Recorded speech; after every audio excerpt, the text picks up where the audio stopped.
ఆయన చేశాడని నెత్తినోరు కొట్టుకుంటుంటివే, అక్క చచ్చిపోయిందని ఏడుస్తుంటివి, కొడుకు చచ్చిపోయినాడని ఏడుస్తుంటివి.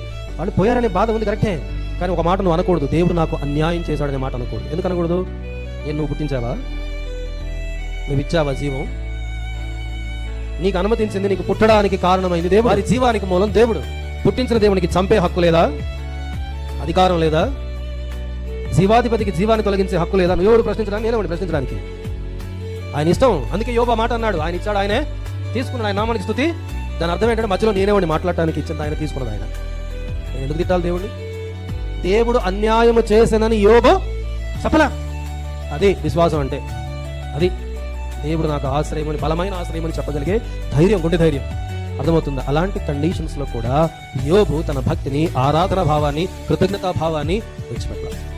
ఎందుకంటే నేను అనేకులకు ఒక వింతగా ఉన్నాను, నా భక్తి చూస్తే అనేకులకు వింతగానే అనిపిస్తుంది, కానీ నీవే నా బలమైన ఆశ్రయం. నీకు అర్థమైంది అనుకుంటున్నాను.